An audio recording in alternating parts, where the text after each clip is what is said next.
nome é Elaine Rovena, e Elaine Rovena é um nome composto. Rovena não é sobrenome, muitas pessoas acham que é. E existe uma lenda, inclusive, de que eu não gosto de ser chamada de Elaine. Não é isso. Eu sou mais acostumada a ser chamada de Rovena. A minha família me chama de Rovena, os meus amigos me chamam de Rovena, mas eu não tenho problema nenhum em ser chamada de Elaine Rovena. É o meu nome artístico e também o meu nome real. Eu comecei a minha carreira, na verdade, com 5 anos de idade. Eu comecei como pianista, venho de uma família de artistas.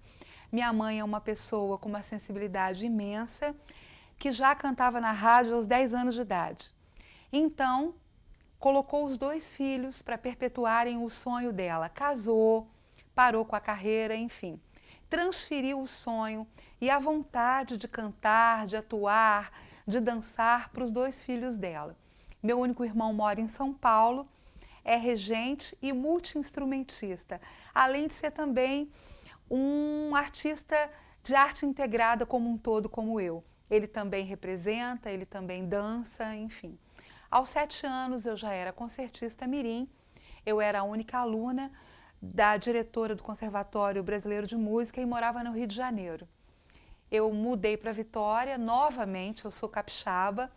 Meu pai foi para o Rio de Janeiro transferido, nós ficamos lá até os meus 12 anos de idade. Quando eu ia completar 13 anos, a gente mudou de novo para Vitória. Eu vim para a FAMES, para a Faculdade de Música, que sempre foi a minha segunda casa, e dei vazão e continuismo a todos os outros segmentos artísticos que eu havia começado no Rio de Janeiro.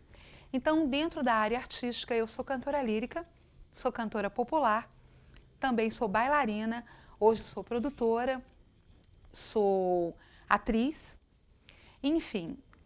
As pessoas sempre me perguntam do que é que eu gosto mais, já que eu faço tanta coisa. Inclusive, tenho prêmios nacionais em áreas diversificadas, como é o Prêmio Fiat, por exemplo. Eu gosto de tudo. Eu não consigo me imaginar dividida, eu não consigo me imaginar em pedaços, fazendo só uma coisa. Hoje, meu cerne é o canto.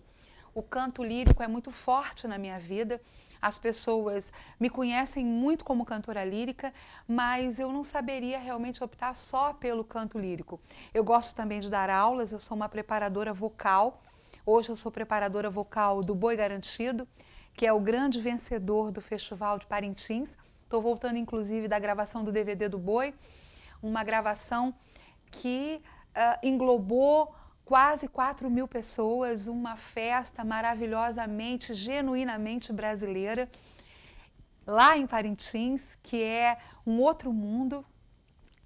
Então, eu gosto de fazer tudo, de todos os segmentos. Acho que vai ser sempre assim. E aconteceu uma pessoa fundamental na minha vida para que eu pudesse aceitar essas minhas metades todas, que foi o Hermeto Pascoal. E a outra pessoa foi o grande Pedro Caetano, um dos nossos maiores compositores, que inclusive esse ano que se passou, 2011, estaria completando 100 anos de vida e foi muito meu amigo. O Hermeto Pascoal também é uma pessoa multifacetada, faz milhões de coisas artísticas ao mesmo tempo, e eu o conheci um pouquinho antes de ganhar o Prêmio Fiat, que foi um dos meus prêmios. E quando conversamos, ele me disse: você é assim, você é como eu, você faz parte de um grupo que faz uma série de coisas. Isso foi muito importante porque eu conheci pessoas como eu, que fazem N coisas, que amam N coisas dentro da área artística e que vivem bem desse jeito, que não precisam optar por alguma coisa. Às vezes as pessoas usam o rótulo eclética para falar de mim. Eu não sei se seria bem eclética. Seria bem uma pessoa que gosta de fazer uma série de coisas e que, modéstia à parte, faz bem essas coisas porque se esforça, porque coloca do lado do talento o suor. E eu acho que a minha vida tem sido assim. Muito trabalho, muito suor, muito estudo. Fora da área artística, eu também sou assistente social, eu sou psicopedagoga, estou terminando agora, caminhando no mestrado de educação e começando uma licenciatura em música. Eu gosto muito de estudar, eu acho que eu vou estudar o resto da minha vida. Estou escrevendo um livro sobre ginástica respiratória, que é uma das minhas especializações, inclusive um curso que eu tenho levado para o Brasil todo. tenho viajado a convite de vários locais, ministrando a ginástica respiratória, que é o cerne do meu trabalho enquanto cantora e principalmente enquanto professora de voz.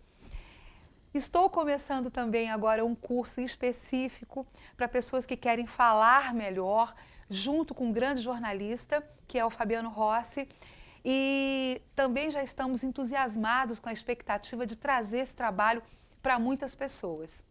Bom, voltando lá no início, na influência da minha mãe, eu poderia citar coisas que eu ouvi pequenininha ao lado de uma grande cantora que não chegou a seguir carreira, mas que ainda tem uma bela voz e que foi com certeza uma referência para mim, que chama-se Marisa Barbosa, minha mãe.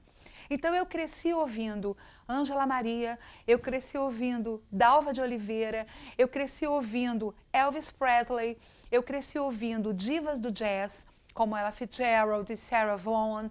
Eu cresci com uma liquidificação de conteúdos musicais que foi fundamental para a minha formação. E fora isso, enquanto pianista e depois enquanto cantora, N músicas e N compositores eruditos, como é o caso de Mozart, como é o caso de Puccini, que eu adoro. Citando Dalva de Oliveira e citando um dos meus prêmios, que é o Prêmio Fiat, por que eu cito esse especificamente? Porque eu fiz um espetáculo chamado Mil Pedaços do Brasil, que foi fundamental para conceituar a minha carreira enquanto cantora popular. As pessoas conheceram bem o meu trabalho multifacetado, em cima de várias concepções estilísticas. Tem uma música da Dalva que eu gosto muito, que é mais ou menos assim, já que é para cantar também. Mas o seu mal é comentar o passado. Ninguém precisa saber do que houve entre nós dois. O peixe abre o fundo da rede. Segredo é para quatro paredes. Isso é super bonito. Eu acho que Dalva vai ser sempre eternizada. E pulando para o outro lado, eu vou citar Puccini, que eu adoro também, que é o meu compositor erudito preferido. Existe uma área de ópera que marcou muito a minha carreira, que é a área da museta, da ópera La Bohème, que é mais ou menos assim. Quando me vou, quando me vou solito per ovvio, la gente sosta e mira.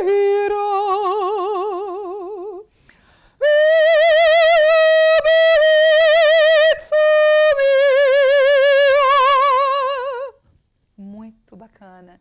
Eu adoro. A Musetta é um personagem visceral. É uma mulher que é absolutamente apaixonada por um estudante, mas que prefere seguir a vida dela da maneira que ela acha melhor, porque ela não aceita ser subjugada, o subjugo ainda que ela ame. Então, essa cena é super bacana, porque eles estão numa taberna e ela começa a cantar para ele, enfim. A ópera é uma grande paixão na minha vida, porque consegue unir justamente essas minhas metades, porque eu consigo colocar para fora a atriz que eu sou. E quando é uma ópera contemporânea, ou peças contemporâneas, inclusive, eu também posso colocar para fora a bailarina que eu sou. E o corpo, para mim, é muito importante, a linguagem corporal é fundamental, desde a dança do ventre, que eu adoro e pratico, até o clássico, que eu fiz desde pequena. A dança ela caminha, com certeza, lado a lado na minha vida com o canto.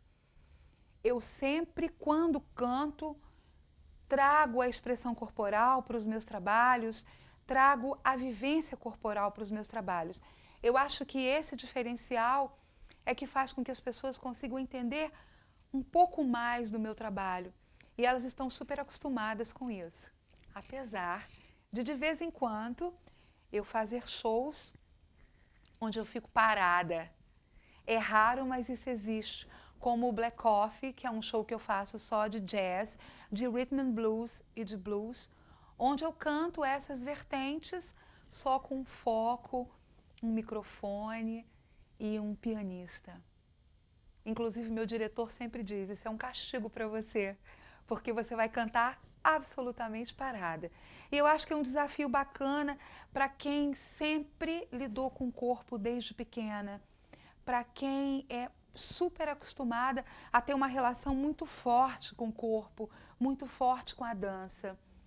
Acho que essa é a minha relação fundamental, por exemplo, com o boi garantido, porque as pessoas no Amazonas, em Parintins, que é o coração da Amazônia, todos dançam. É uma cultura maravilhosa, é uma cultura fantástica, é uma ópera tupiniquim.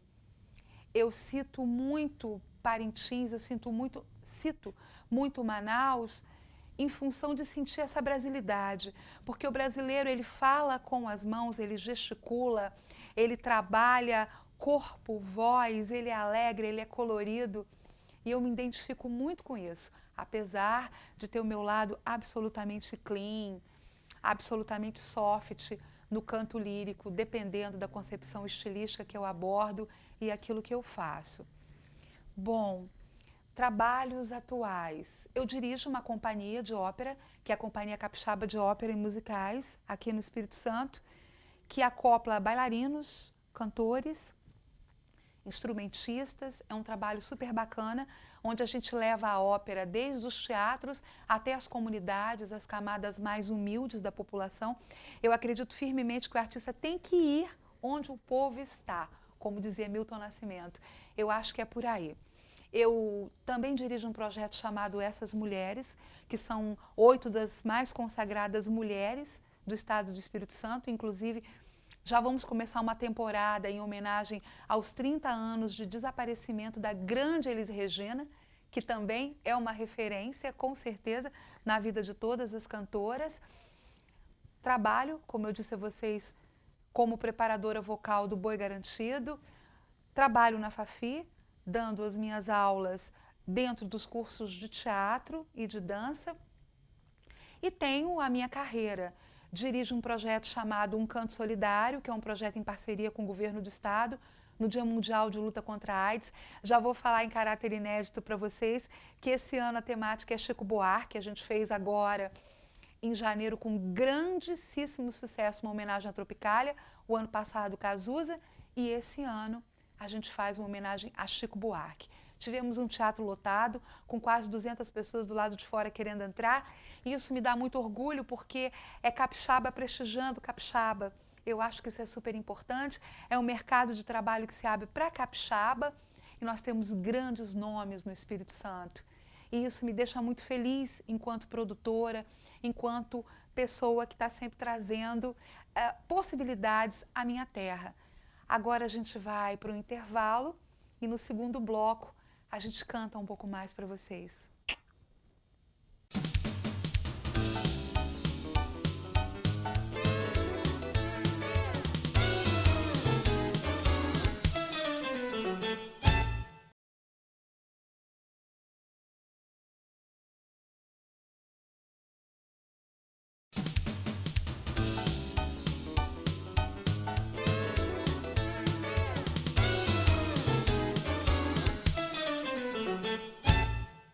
Voltamos então, queridos, no segundo bloco do Som da Terra. Eu preparei para começar 2 músicas completamente diferentes para vocês. Como eu disse no primeiro bloco, é complicado escolher. Eu gosto de tudo, da ópera ao rap, do samba a qualquer tipo de balada. Eu não tenho preconceito, não existe música ruim. Existe a música bem cantada. Então vamos a uma música que eu gravei no meu CD, que chama-se Carne de Gato, de 1940 e alguma coisa, que eu ouvia bem pequenininha meu pai cantando, já trazendo essa história, que é mais ou menos assim, um sambinha, hein? Me convidaram para ir a um samba lá no Morro da Relia. Me apresentaram o dono da festa, que era um tal de Malaquia. Ele me disse em sua homenagem, já mandei preparar um prato. Eu fiquei indignada quando me disseram que eu comi carne de gato. Eu não gostei do papel do Malaquia me fazer uma coisa dessas com tanta carne que havia.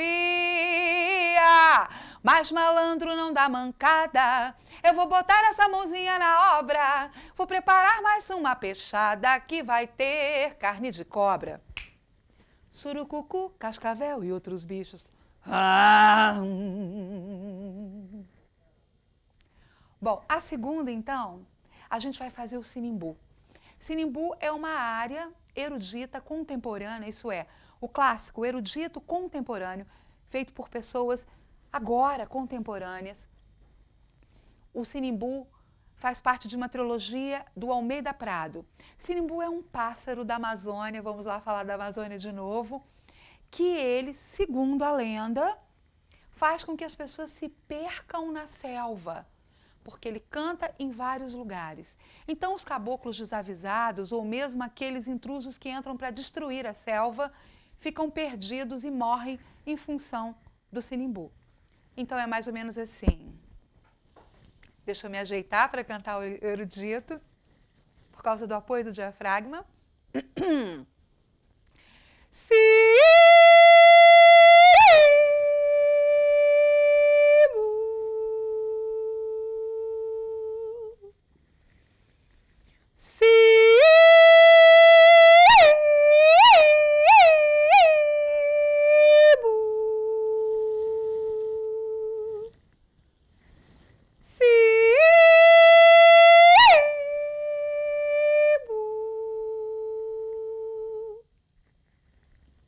Money, money. Money, money. Money, money, money,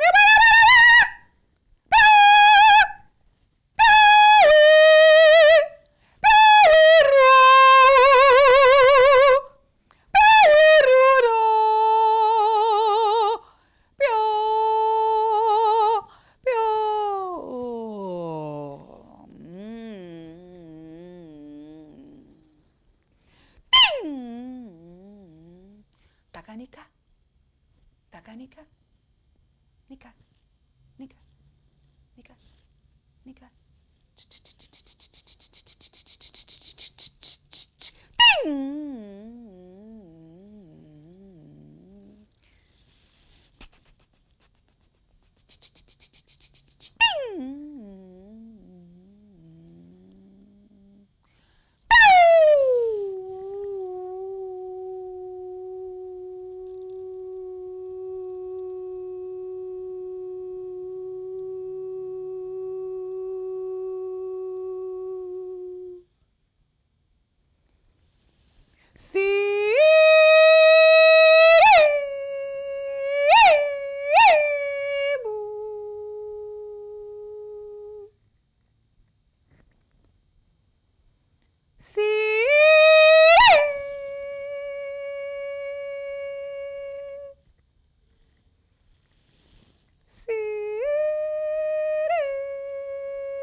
Falando em pássaro, a gente pode também pensar no assum preto. Tem uma versão que eu gosto muito do assum preto.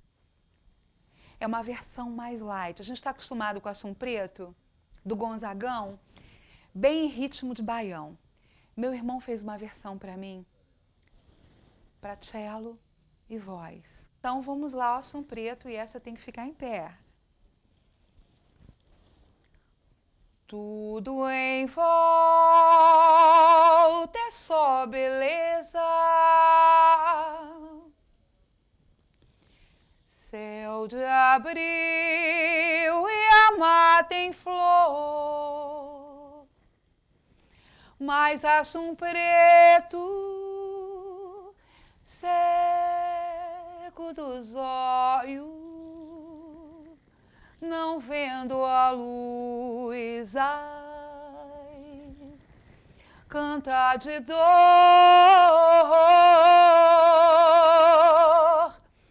mas assum preto,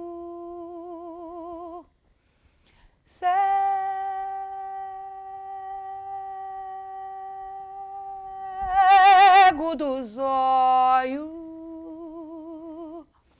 não vendo a luz, ai, canta de dor.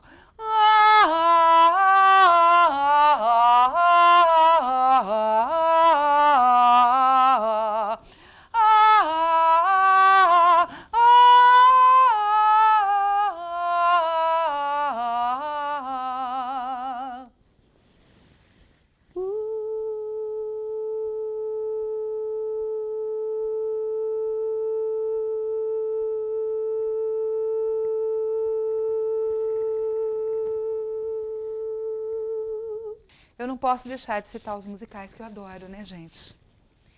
Então, e um grande compositor de musicais, que é o Andrew Lloyd Webber, que fez Fantasma da Ópera e tantos outros. Tem uma peça que eu adoro, que chama-se Piezo. É o momento ápice de um requiem de Lloyd Webber. Então, eu vou cantar um pouquinho para vocês.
Aí, gente, eu adorei ter vindo aqui no Som da Terra, agradeço à TV Assembleia pelo convite, a todo o corpo de funcionários super simpáticos. Eu espero que vocês tenham conhecido um pouco mais agora da minha vida e que a gente se encontre breve pelos palcos, pelos trabalhos que eu venho desenvolvendo.